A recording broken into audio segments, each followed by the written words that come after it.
সাবেক প্রধানমন্ত্রী ও বিএনপির চেয়ারপারসন বেগম খালেদা জিয়ার রোগ মুক্তি ও দ্রুত সুস্থতা কামনায় চট্টগ্রাম মহানগর ২৪ নং ওয়ার্ড মহিলা দলের উদ্যোগে দোয়া মিলাদ মাহফিল ও আলোচনা সভা অনুষ্ঠিত হয়েছে।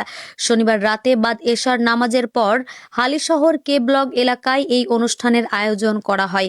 অনুষ্ঠানের সভাপতিত্ব করেন ২৪ নং ওয়ার্ড মহিলা দলের নেত্রী ও মহিলা সংগঠক আকলিমা আক্তার দোলা।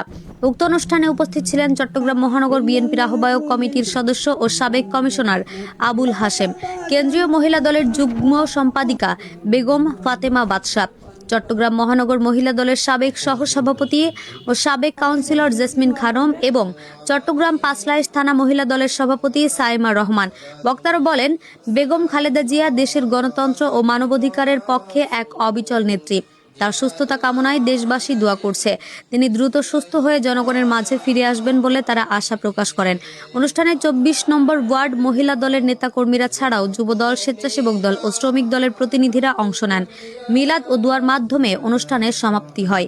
দেশের কল্যাণে আমাদের দেশমাতা বিএনপির চেয়ারপারসন বেগম খালেদা জিয়া সুস্থ হয়ে উঠুক।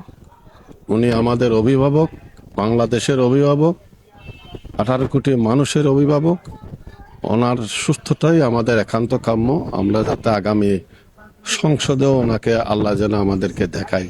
আমাদের দেশনেত্রী বেগম খালেদা জিয়া সংকটাপন্ন অবস্থা, উনি খুবই অসুস্থ।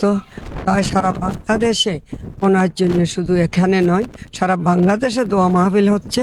সারা বাংলাদেশের যতগুলো মসজিদ আছে, মন্দির আছে, যার ধর্ম নিয়ে তারাই এ বেগম খালেদা জিয়ার জন্য, আমাদের দেশনেত্রী মানবিক নেত্রীর জন্য দোয়া পড়াচ্ছে।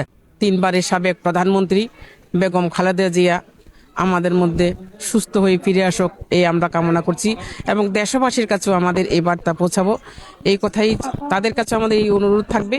আমাদের শুধু বিএনপির নেত্রী নয়, আজকের দিন থেকে উনি বিএনপির নেত্রী নয়, সারা বাংলাদেশের নেত্রী, 16 কোটি মানুষের নেত্রী।